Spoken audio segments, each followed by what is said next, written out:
2017. Ano da Palavra.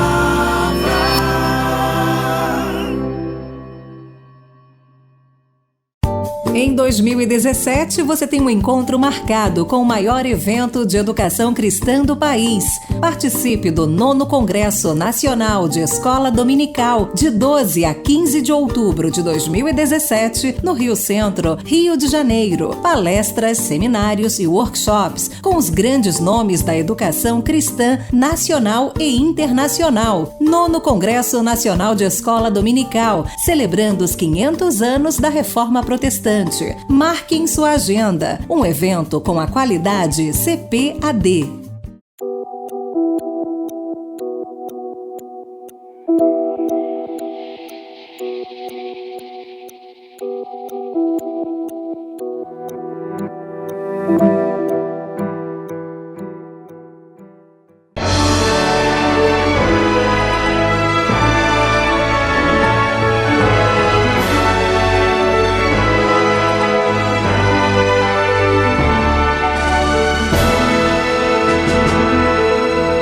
Subsídios.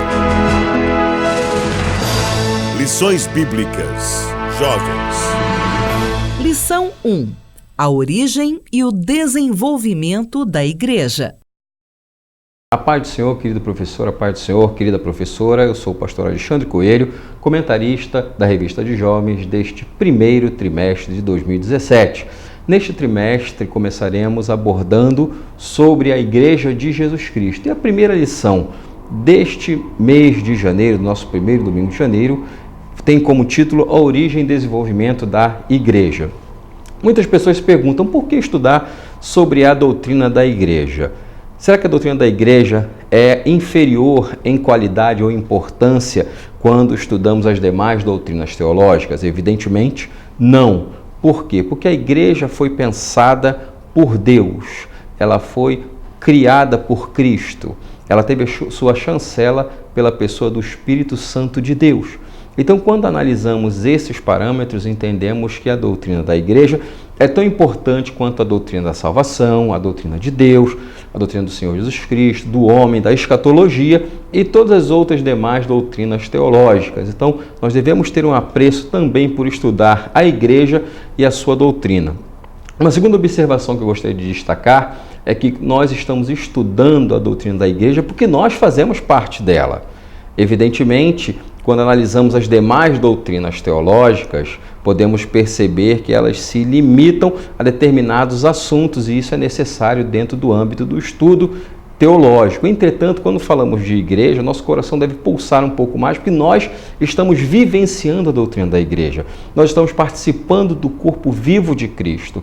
Então, isso deve nos chamar a atenção, porque não pode ser um estudo simplesmente colocado em pauta, é um estudo para ser vivenciado pelo fato de que nós pertencemos à igreja, a esta literal doutrina sobre a Igreja de Jesus Cristo. Um dos assuntos que eu gostaria de abordar com você aqui é que a base para um edifício sólido, ela precisa ser muito forte. Muitas vezes, quando adentramos em uma residência, um aposento, via de regra temos a tendência de olhar praticamente a decoração com a qual aquela casa, ou apartamento, ou loja, eles foram decorados, costumamos ver as cores, a iluminação, uma série de detalhes podem nos saltar aos olhos. Entretanto, uma coisa muito importante, geralmente nós não colocamos sob o ponto de vista da nossa observação, que são os fundamentos.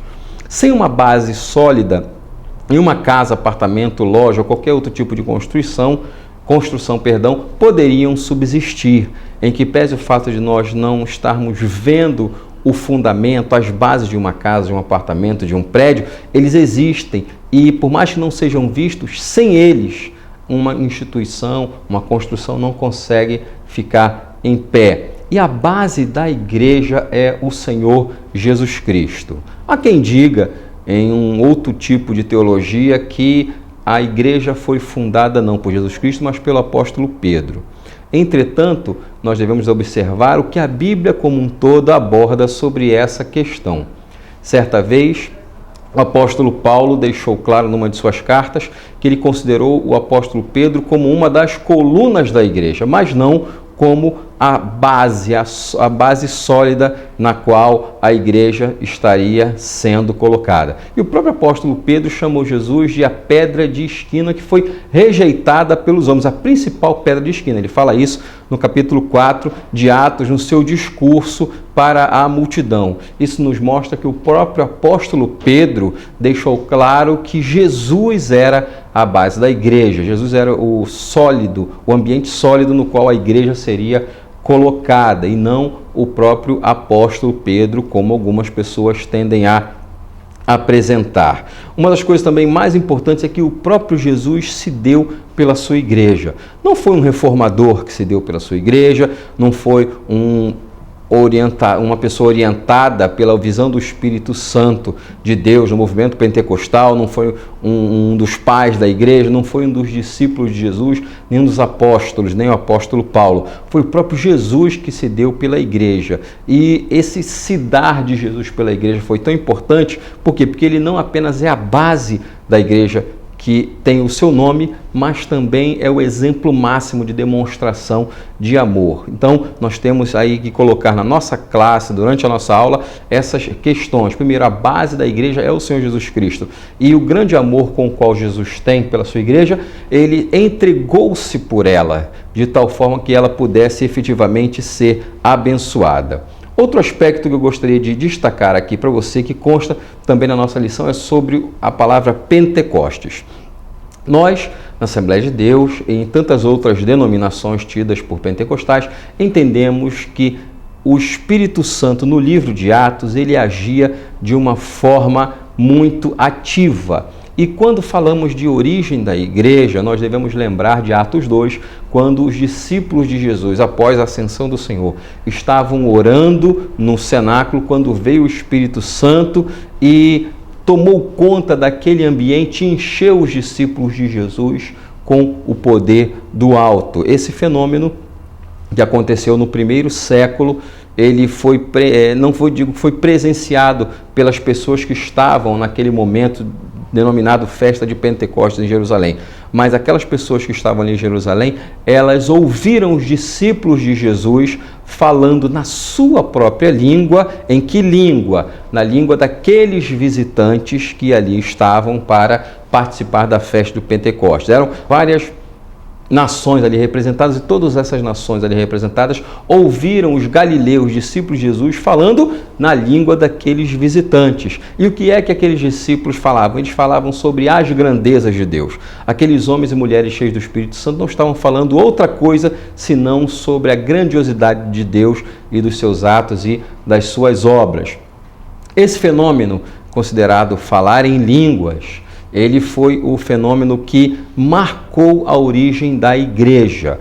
E é daí nós temos essa visão de que o povo pentecostal é o povo que crê que os dons do Espírito Santo, conforme mencionados no livro de Atos e pelo apóstolo Paulo nas demais cartas, não foram restritos ao primeiro século. Por que nós, como pentecostais, entendemos dessa forma? Primeiro, porque a teoria que diz que os dons do Espírito Santo ficaram restritos para o primeiro século não tem um respaldo bíblico. Não há um versículo na Bíblia Sagrada, especificamente no Novo Testamento, que diga que os dons espirituais tinham data de validade para o primeiro século ou com a morte do último apóstolo. Nem na língua grega, nem na língua portuguesa, nem na língua inglesa. Essa é uma forma de pensamento de um grupo teológico que entende que ao longo da história os dons não foram manifestos e por isso eles se extinguiram no primeiro século com a morte do último apóstolo. Entretanto, não é essa a visão que a Bíblia demonstra, em que pese o fato da Bíblia ter efetivamente sido terminada a sua escrita no primeiro século. Entretanto, em nenhum momento a Bíblia vai deixar-nos entender que os dons espirituais cessaram com o primeiro século. Essa é uma das marcas do movimento pentecostal, o falar em outras línguas, o profetizar, o ter o dom da palavra de conhecimento, o dom da palavra de sabedoria, discernimento de espíritos, operação de milagres, curas divinas, todos esses dons mencionados pelo apóstolo Paulo, conforme ele orienta em Corinto, na carta de Paulo aos Coríntios, São dons que são exercidos pelo Espírito Santo a pessoas na igreja. Então, nós, como pentecostais, entendemos que a manifestação espiritual dada pelo Espírito Santo de Deus, ela edifica a igreja do Senhor e ela não se restringiu ao primeiro século, ok? Isso mostra também que os dons espirituais eles devem ser exercidos dentro do âmbito da igreja do Senhor Jesus Cristo. Nada impede que os dons espirituais venham a ser exercidos fora do ambiente da comunhão dos santos. Entretanto, Paulo deixa claro na primeira carta aos Coríntios que eles são trazidos, são dados por Deus para a edificação do corpo de Cristo. Esse entendimento se refere à igreja do Senhor. Estas são as observações que gostaria de trazer para você e desejo aqui que Deus abençoe grandemente a sua aula, o seu ministério e os seus alunos, em nome de Jesus.